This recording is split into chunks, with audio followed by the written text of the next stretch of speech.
Following somebody else's path and doing the same shit they're doing, the same style they're doing it, that ain't fucking legendary. Breaking off and making your own path in your own style and doing shit your way, that's fucking legendary, son.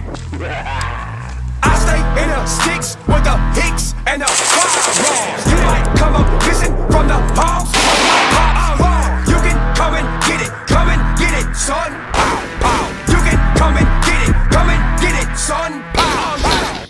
So I was tagged by GlockerBob, and let me tell you, I am so glad that we're doing this as a gun community on YouTube again. I absolutely love these challenge videos. This one is for the 6 firearms that you're glad you have. Like, you're very happy that you bought them, can't live without them. I don't have a ton of firearms, but I did find 6 that I'm very glad that I own. This list will probably be changing within like 2 weeks, as I'm getting two new firearms here pretty soon, and they both definitely would be on this list if I had waited to do this video. But I don't want to wait too long to do this video. I think it's imperative that I get it done right away. And these are the 6 that I'm glad I own today. So I'm going to do this kind of in a reverse order. I am going to rank them on which ones I think are my favorite of these 6. So starting at number 6 is going to be my Ruger 1022. My wife got this for me for my birthday. She didn't think it was one of my favorites, but she is wrong. I absolutely love this rifle. You can shoot it all day and not spend a ton of money. It's pretty accurate. I got it dialed in at 50 yards, and I don't eat squirrels, but if the situation ever demanded it, this would be a great squirrel or small game hunting rifle. Also great if I'm ever teaching a young person to shoot. In fact, my daughter enjoyed this rifle quite a bit when we'd shoot it. So this is number 6.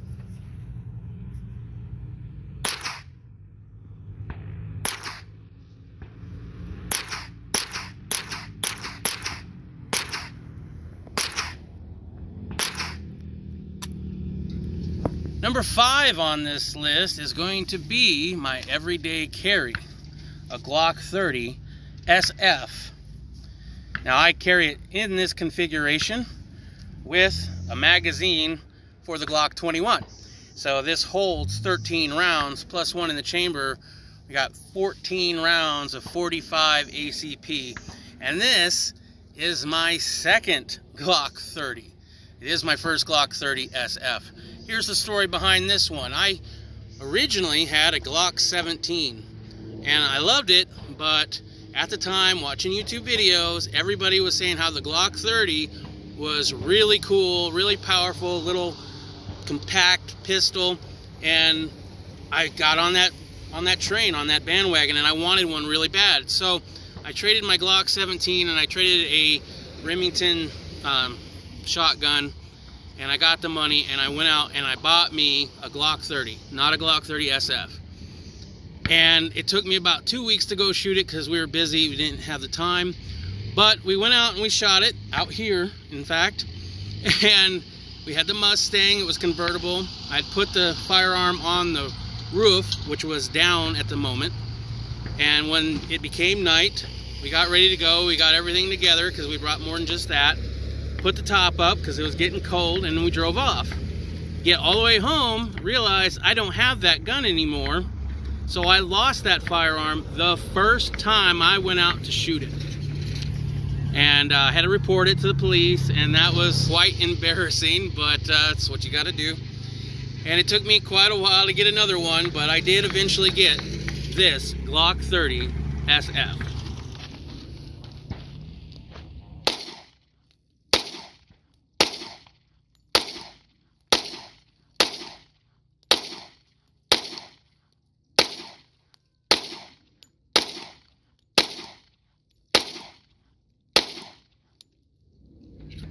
Now before I get to number 4, let me tell you, I might go ahead and start carrying a 9mm again. I love carrying a 45, but when I was out at GlockerBob's, I shot his 9mm and I shot my 45, and to be honest, I'm a lot more accurate with a 9mm than with my Glock 30. Now I'll still have another 45, and I'm going to carry it when I want to feel fancy. because one of the firearms that I'm going to be getting here pretty soon is another 45, and I'll be getting it for my 45th birthday. Seems almost meant to be.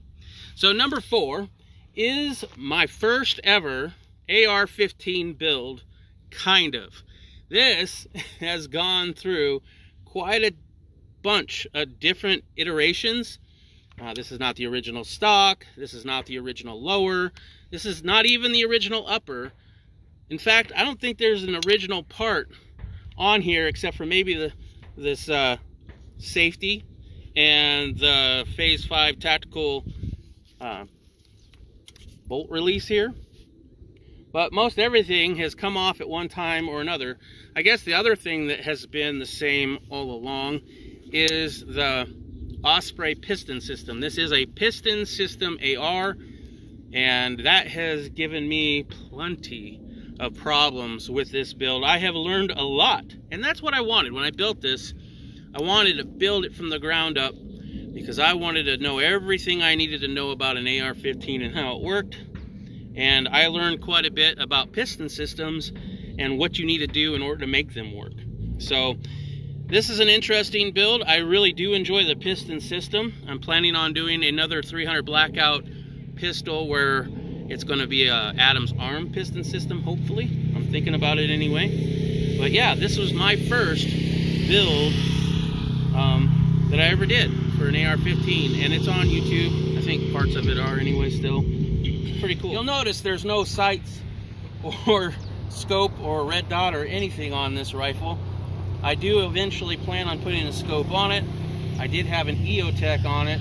I got rid of the EOTech to get a scope, but things didn't work out. Some stuff in life came up. I had to spend the money somewhere else. But pretty soon I hope to put a scope on this. For right now, I'm just gonna shoot it.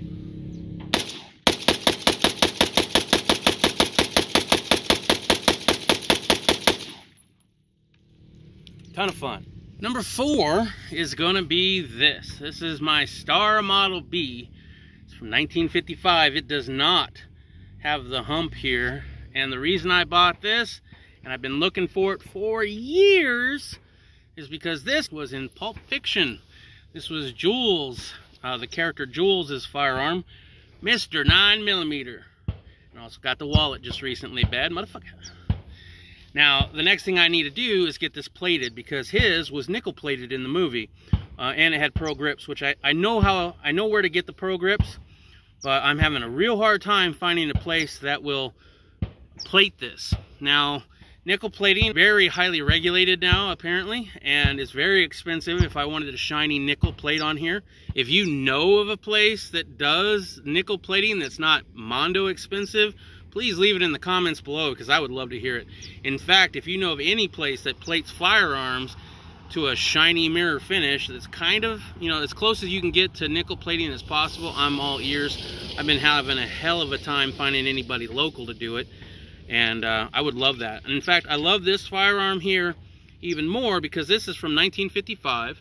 It was given to the Germans after World War II for one of their Secret Service persons, and we can tell all this with all the stamps and markings on here. This was imported before the mid-60s. I don't know exactly when that law came into play, but anything that was imported after the mid-1960s had to have an import stamp on it. This does not. This has no import stamp on it at all. So this is a very old firearm. I do have some issues with feeding the magazines. I get a lot of failures to feed, and I bought a new magazine recently for like $50, and it has even worse of a time than this one. This is an all numbers matching one as well, so that's really impressive. Even the number on the magazine matches the number on the gun. This is the best I could have ever hoped for to get when I wanted to get a Star Model B.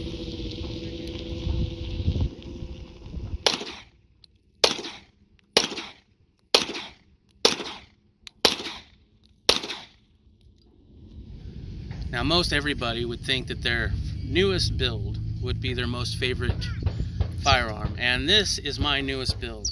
This is a 300 Blackout, but it's only coming in at number 2. But let me tell you a little bit about it. This is mostly F1 Firearms lower.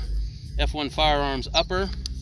I just recently put on this red buffer tube and this new brace, and I like it. I think it looks really good. I got this Timber Creek charging handle. I'm not too much of a fan of it. It does come back and hit you in the nose a little bit too much for my liking. The grip here is F1 Firearms. This is a red Lancer mag.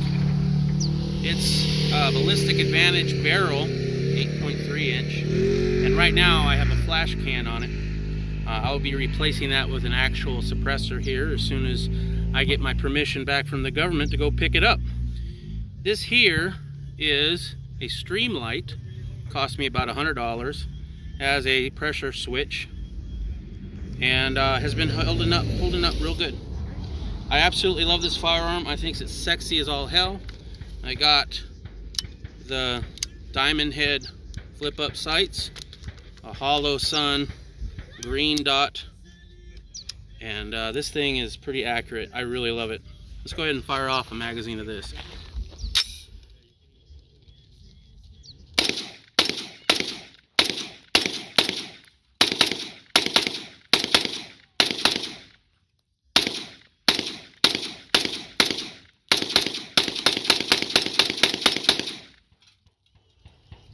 So number one, probably no surprise to those who watch my channel, has got to be this AR-15. This is Kansas Hillbilly Prepper's rifle that me and 9 of his friends came together and put this together for him. One of the best things I've ever done on YouTube was this build.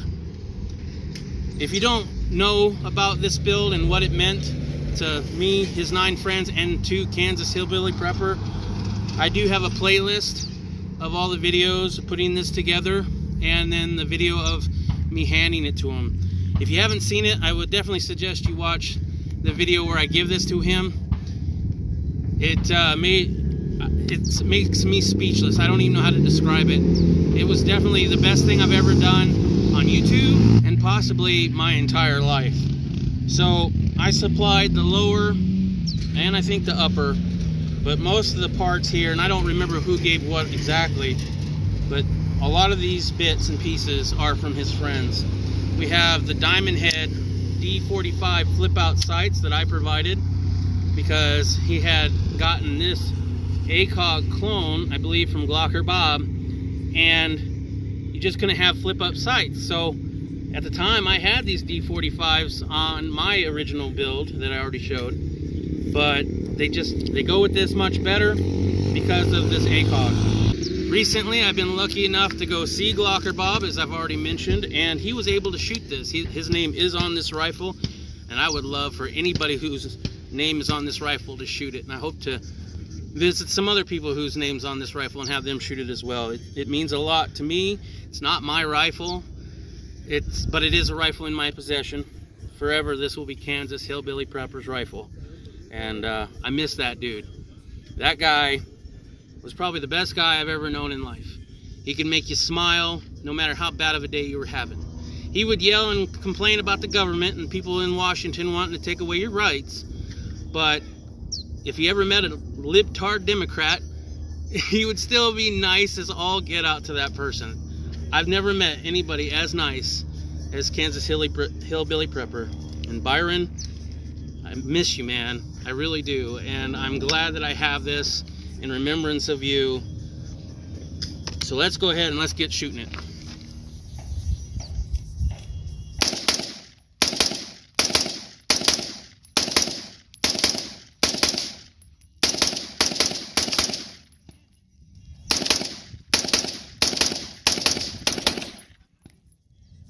There you go. There's my 6 firearms that I am glad that I own. Now I'm supposed to tag a couple people. Some people have been tagging 4. Some people have been tagging 2. Well, I definitely know I want to tag IrishUSMCVet. Dude, if you got 6 firearms that you're okay with showing, please do that. I would love to see 6 firearms from IrishUSMCVet that he's glad he owns. Another person that I want to tag is TheFireArmGuy. Me and him have a little bit of history going pretty far back. We were both members of Fullscreen.net, And I'm hoping he watches this. He might not. He's gotten really big since then, I think. Or maybe he was always big in subscribers. But hopefully he watches this. Hopefully he does a video on the 6 firearms that he's glad he owns. I know he's got at least 6. And I think this would be something he might want to do. Third, I'm going to tag... He will always be known to me as Yankee4, but I believe he's going by Bobby's Solar Homestead. Dude, you're tagged. And if you don't have 6 firearms, just come up with the ones you have. I want to see not only what you're glad you own, but why, and why you're glad you own it.